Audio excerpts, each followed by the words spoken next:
Welcome to Kamal online marks. இந்த வீடியோவில் TNTET 2013 paper 2 question பேப்பரில் சில மேக்ஸ் ப்ராப்ளம் சால்வ் பண்ணுறோம். ஸோ கொஷின்ஸ் எல்லாமே 6, 7, 8 அந்த லெவல் இருக்கிற கொஷின்ஸ் தான். அதில் மேக்ஸ் கொஷின்ஸை மட்டும் நம்ம சால்வ் பண்ணுறோம். அதில் கொஷின் நம்பர் 96 இப்போது பார்க்கலாம். In triangle ABC, the measure of angle A is greater than the measure of B by 24 degree. If the exterior angle of angle C is 108 degree, then what is the value of angle A? So தமிழ்லேயும் என்னோட version இருக்குது. முக்கோணம் ஏபிசியில் angle ஏ கோணம் அப்படிங்கிறது BA விட 24 அதிகம்னு சொல்லியிருக்காங்க.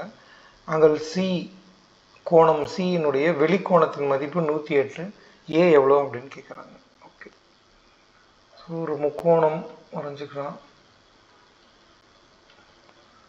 ABC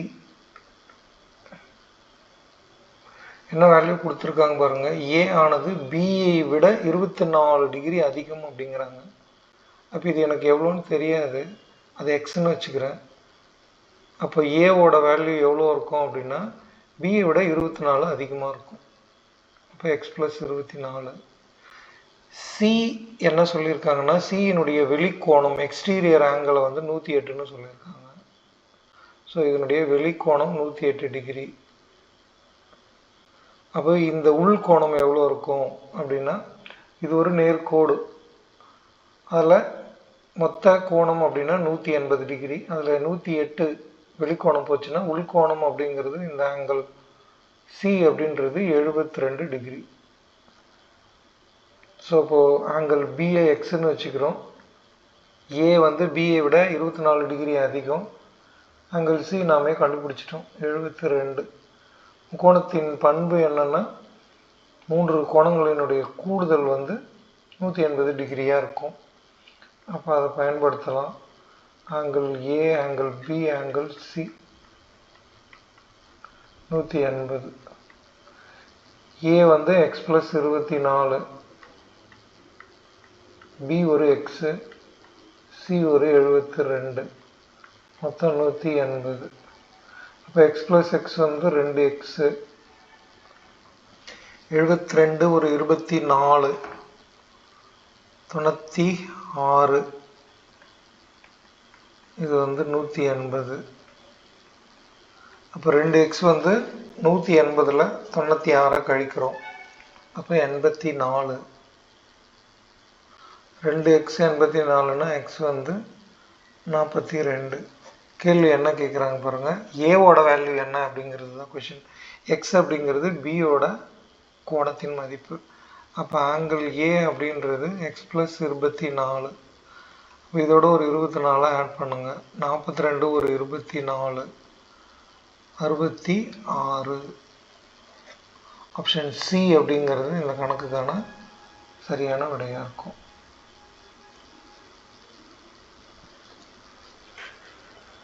அடுத்த கொஷின் பார்க்கலாம்.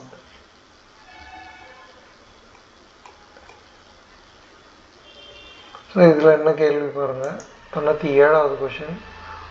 ஒரு குறிப்பிட்ட அசலானது 6 வருடங்களில் 8800 ஆகவும் 4 வருடங்களில் 7920 ஆகவும் மாறுகிறது அப்படின்னா வட்டி வீதம் என்ன அப்படின்னு கேட்குறாங்க. அசல் எவ்வளோ அப்படிங்கிறது தெரியல, ரேட் ஆஃப் இன்ட்ரெஸ்ட் என்ன அப்படின்னு கேட்குறாங்க. ஓகே, அந்த அசலானது தெரியாது, அது பிரின்சிபல், அது பி.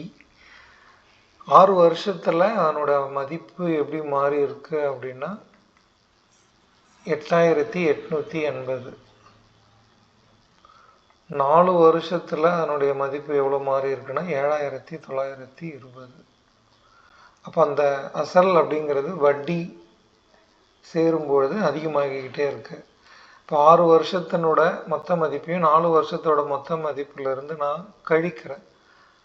அப்போ 2 வருஷத்தினுடைய வட்டி இன்ட்ரெஸ்ட் எவ்வளோ அப்படிங்கிறது எனக்கு கிடைக்கும். 0, 8, 2, 6, 18, 9 அப்படின்னா 9. 2 வருஷத்தோட இன்ட்ரெஸ்ட் இது 960 ரூபாய். அப்போ 4 வருஷத்தோட இன்ட்ரெஸ்ட் எவ்வளோ வரும் அப்படின்னா இதோடவே இன்னொரு 960 கூட்டிக்கோங்க.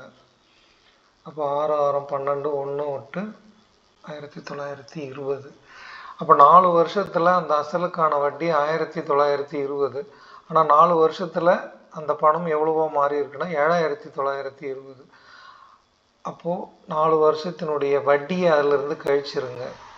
அப்போ இதில் 7920லிருந்து 1920 கழிச்சிட்டிங்கன்னா உங்களுக்கு 6000 அப்படிங்கிறது கிடைக்கும்.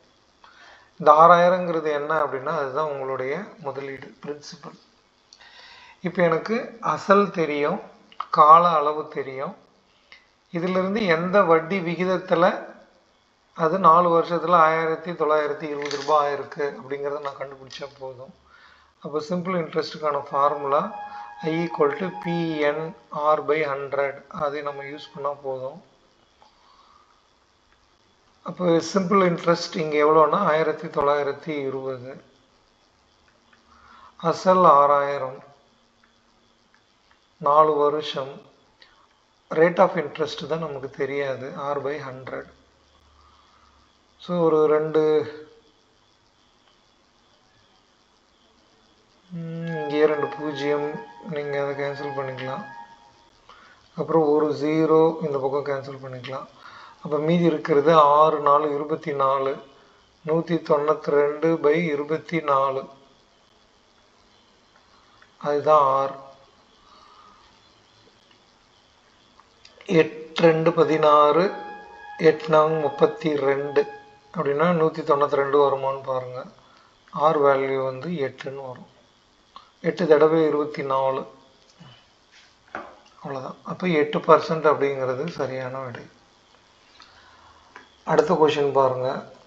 ஒரு 250 மாணவர்கள் இருக்கிற ஒரு பள்ளியில் 55 மாணவர்கள் கூடைப்பந்தையும், 75 மாணவர்கள் கால் பந்தையும், 63 மாணவர்கள் எரிபந்தையும், மீதமுள்ளவர்கள் கிரிக்கெட்டையும் விரும்புகின்றனர் என்றால் கூடைப்பந்தை விரும்பும் மாணவர்கள் எவ்வளோ? மொத்த மாணவர்கள் எவ்வளோன்னு பாருங்கள், 250.